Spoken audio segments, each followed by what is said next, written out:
My son, he's absolutely innocent, and I don't want him here. Today on the Morning Edition, safety concerns in downtown Anchorage not going unnoticed by hundreds of Western Alaska evacuees. What the city and Anchorage police say they're doing to keep the area safe for all. And with many of those evacuees in Anchorage, dozens of children from Western Alaska are starting school in new classrooms this week. What the school district says it's doing to ease the transition. And later, if you have kids or follow the trends online, you know about the viral plush toys Le Boo Boo. And now, a California bakery has taken the craze to a whole new level. As the Morning Edition starts now, good Tuesday morning, everyone. Thanks for waking up with us today. I still don't understand the whole Le Boo Boo craze. I don't either. But I like bread. I assume it's just equivalent to our Furbies? Maybe so. I don't know. Or like Beanie Babies, maybe? Maybe. I don't know. It's just this generation's, thing to get behind. And yep. That may be the thing that everyone wants to get for Christmas. Well, what are we looking at weather-wise today? Well, we are waking up this morning. We are holding on to those temperatures sitting below freezing here in South Central. This is the second time we have managed to drop below freezing this season. We're currently at 30 degrees with winds for the most part remaining fairly light. Now, as you head into East Anchorage, we're seeing even colder conditions. 24 degrees at Campbell Creek, 27 in Muldoon, 31 degrees in Merrill Field, and you can see slightly warmer as you head into northern parts of the city, where those temperatures are sitting right around that freezing mark. Elsewhere across South Central, we are holding on to some cloud coverage, and you can see again those temperatures sitting near freezing for many areas. The cool spot, you can see Talkeetna coming in at 24 degrees. And while we are holding on to some areas with those temperatures sitting above 32 degrees this morning, that cooler weather pattern much more noticeable across South Central this week. And we're going to continue to see afternoon highs slowly cooling off throughout this week, with the weekend likely seeing highs dropping into the upper 30s. This morning across the state, we've got a lot quieter weather that continues for most of mainland Alaska, while our stormy weather pattern stays for the Aleutians and into the Gulf Coast region. You can see temperatures, though, this morning for that bus stop a bit on the cool side. 27 in Fairbanks, 25 degrees in Bethel, and then out towards southeast, we do have some rain that's building into the Panhandle with some high wind concerns as you head out towards Prince of Wales Island. Now, temperature-wise, as we've been talking about, will steadily cool off across the state. That will also be seen here in South Central. While afternoon highs stay near seasonal values, we really tap into somewhat cooler conditions by week's end. And for most locations, it will be near to slightly below seasonal values, but we're also seeing our overnight lows, which will likely bring us consecutive mornings with below freezing temperatures. I'll have more on that, as well as those high wind concerns for southeast and that 7-day forecast coming up. This is not the Anchorage that I grew up in, so I don't know. I'm kind of worried about my son being here because he's pure soul. In today's top story, a culture shock is how some evacuees from Western Alaska are describing the storm in their experience, describing their experience in Anchorage, especially those staying at the Egan Center downtown, some of whom have already had some disturbing encounters like the one you're about to see, as Lauren Maxwell and photojournalist Jeremy Kashitok were downtown hearing their stories. Chris Undola and Kathleen Simon from Tuntatuliak are staying at the Egan Center. They're finding Anchorage it's a cultural shock. A little scary. Mostly, they're worried about their 9-year-old son, Connor Nicondola, who is with them. My son, he's absolutely innocent, and I don't want him here. And maybe this is why. Out of nowhere, an angry man approaches and rants. No! He knocks the camera on our photojournalist's shoulder, starts to leave. What about the woman that got shot in the motel? How can you put that in the news? That's on the head. What about that? And returns. We're to kill you. All the while, the couple from Tuntatuliak.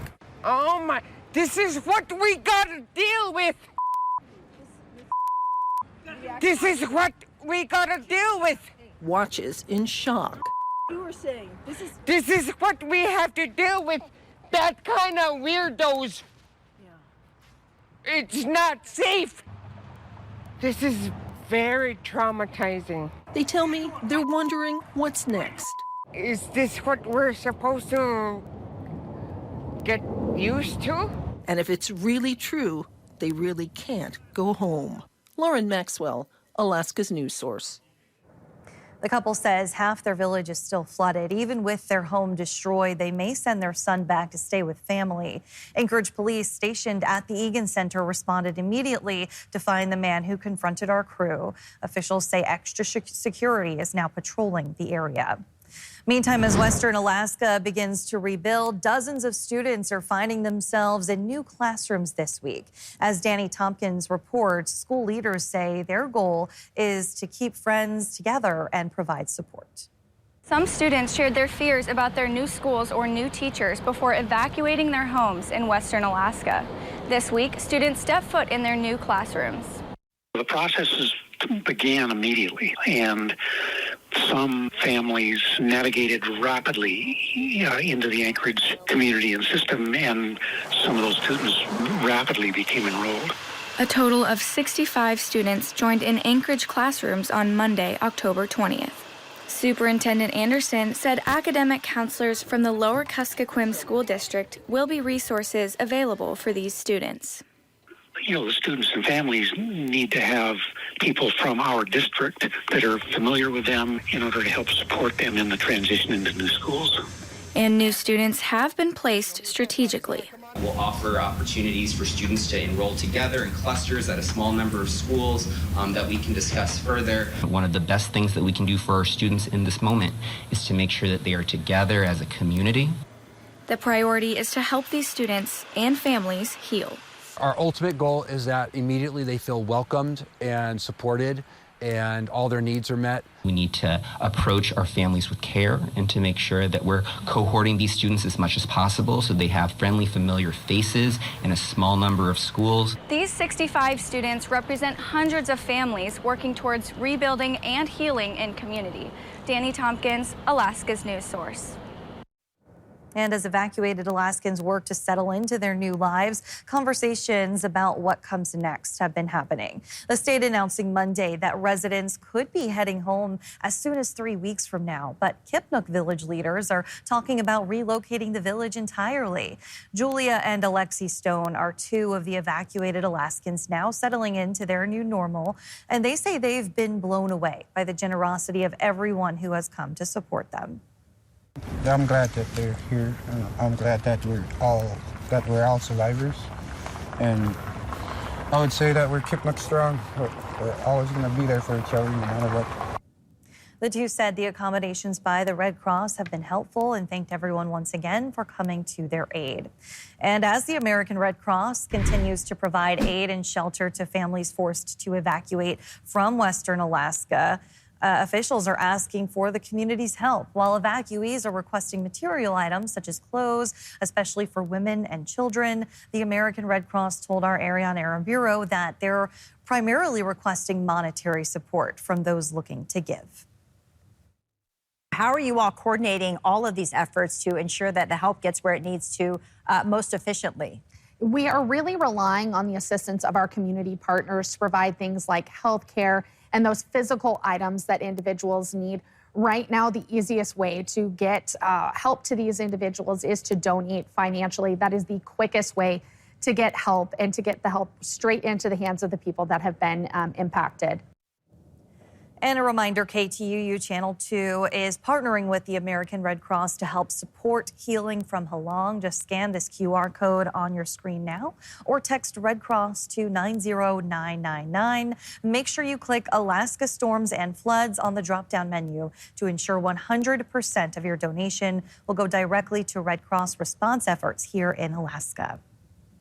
The Midtown Anchorage Walmart is back open this morning after a shooting that left a man injured Monday afternoon. Now, we're going to show you some blurred photos from the scene, so I want to warn you, some may find these disturbing. Now, these photos came from an eyewitness who didn't want to appear on camera but shared their account of events with Alaska's news source.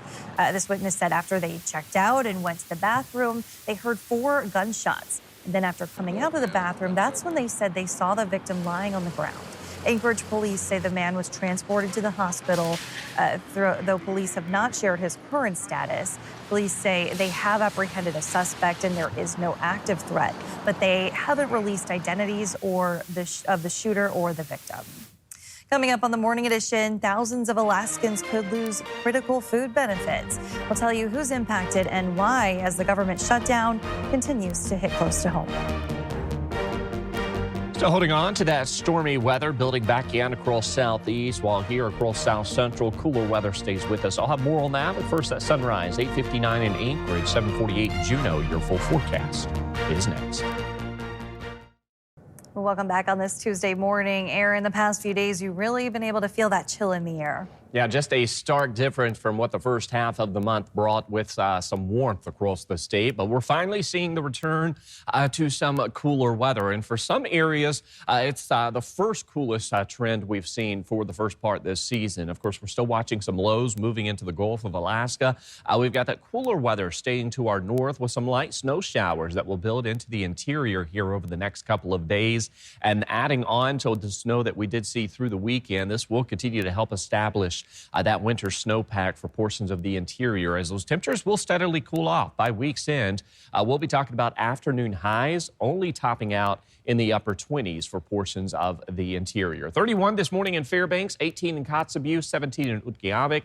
As you head out towards southwest Alaska, you can see those temperatures sitting in the upper 20s. We got Quinnahock coming in at 29 degrees, 43 in Juneau. And of course, we're watching some heavy rainfall and gusty winds that will build in across southeast through today. This comes as our area of low pressure that's moving just east of the Alaska Peninsula and south of Kodiak Island. That will steadily build east throughout the day, leading to increasing winds and some heavy rainfall for the Panhandle. Now, coastal areas of South Central will tap into some of that rainfall, but nothing significant. At best, we may see up to a half an inch of rain for areas of Prince William Sound. But you can see as you head out towards locations of the eastern Aleutians, just west of that area of low pressure, we've got some winds gusting up to 35 miles per hour and winds already increasing out towards Sitka this morning, where we do have those winds up to 30 miles per hour. That high wind warning goes into effect this evening, lasting through the overnight hours. This is where we could see gusts up to 65 miles per hour with the highest wind gust.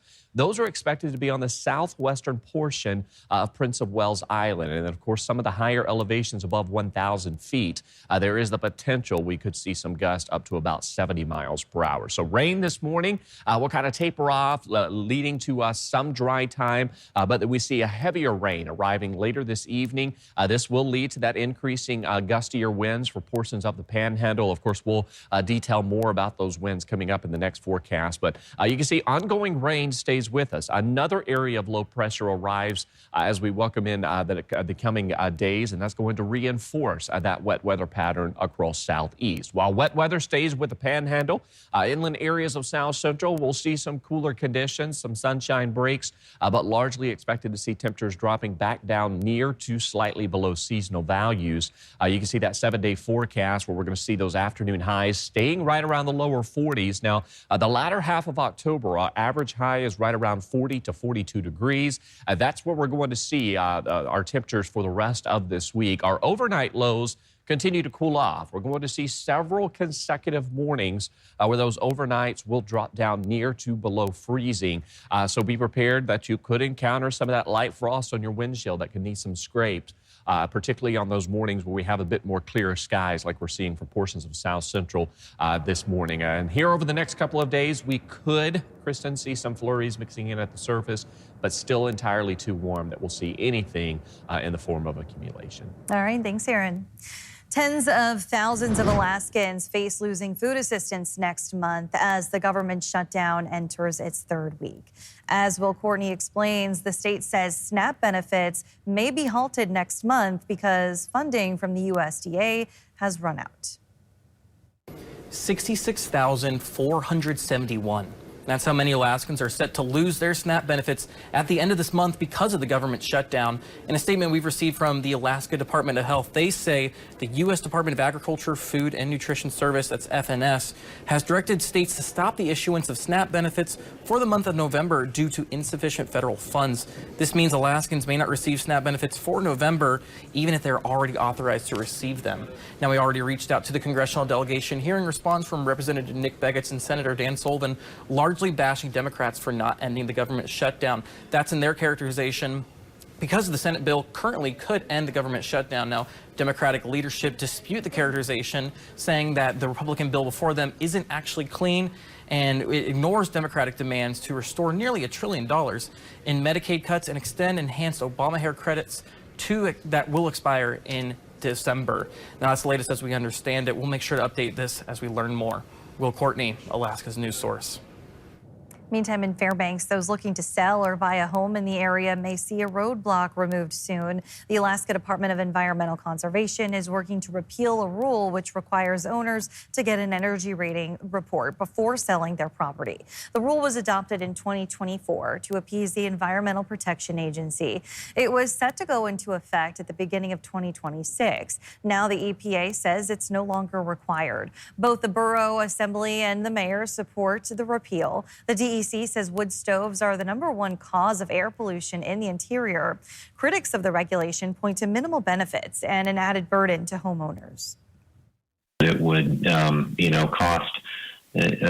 cost some money for homeowners to go out and obtain the energy audits necessary to comply with that regulation.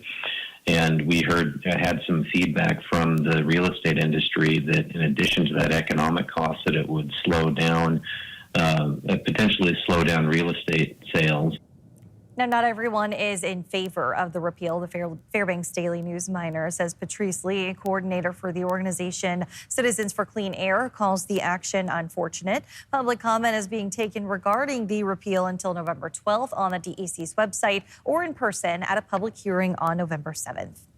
Thanks for listening to our podcast. Click subscribe so you can get the latest podcasts from Alaska's news source automatically and stay up to date with breaking news and in-depth reporting available for free 24/7 with the Alaska's news source app.